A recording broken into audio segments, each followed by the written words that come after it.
Hi അസ്സലാമു അലൈക്കും. ഞാൻ ഇന്ന് വന്നത് ഒരു കല്ലിൽ അരച്ചിട്ട് ചൂടുന്ന പത്തലിൻ്റെ റെസിപ്പി ആയിട്ടാണ്. അപ്പോൾ എങ്ങനെയാണെന്ന് നോക്കാം. ഞാൻ രാവിലെ പോത്തിയിട്ട് രാത്രി അരക്കുന്ന, രാത്രി പോത്തിയിട്ട് രാവിലെ അരക്കുക, അരി പോത്തിയിട്ട്. ഇപ്പോൾ ഞാൻ രാവിലെ പോത്തിയിട്ട് വൈകിട്ട് അരക്കുന്നത് ഒരു 5 മണിയാകുമ്പോൾ അരച്ചിനത്. അപ്പോൾ അങ്ങനെ എല്ലാം കൈയിട്ടെടുത്തിട്ട് ഞാൻ അരി നല്ല കല്ലിലേക്ക് ഇട്ട് കൊടുത്ത്, കല്ലിലേക്ക് ഉപ്പും പിന്നെ കുറച്ച് വെള്ളവും കൂട്ടിയിട്ട് അരച്ചിട്ടെടുത്ത്. ഇപ്പോൾ ഇത് നല്ല അരിഞ്ഞിട്ടെല്ലാം കിട്ടീന്. ഇനി നമുക്കിത് പുതുക്കാൻ വേണ്ടിയിട്ട് ഞാൻ പത്തലിടുന്ന കൂടെ വെച്ചിട്ട് നല്ല ചൂടാകുമ്പോൾ അതിലേക്ക് ഈ പിട്ട് ഒഴിച്ചിട്ട് കൊടുത്തു.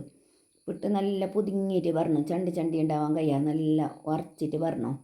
അങ്ങനെ ഞാൻ കുറേ ബാച്ചാക്കിയിട്ട് കുറച്ച് ഇട്ടിട്ട് എല്ലാം പുതുക്കിയിട്ടെടുത്ത്. പിന്നെ അതിനെ ഞാൻ നല്ല പാങ്ങല ഓട്ടിനെ തോർത്തിയിട്ടെടുത്ത് നമുക്ക് പത്തൽ ചൂടണമല്ല. എന്നിട്ട് നല്ല പാങ്ങല കുഴച്ചിട്ട് കൊടുക്കണം. നല്ല കുഴക്കുന്നതിലാണ് നമുക്കുള്ളത്. ഇതിൽ നല്ല കുഴച്ചിട്ടാകുമ്പോൾ നല്ല സോഫ്റ്റ് പത്തൽ കിട്ടുന്നത്.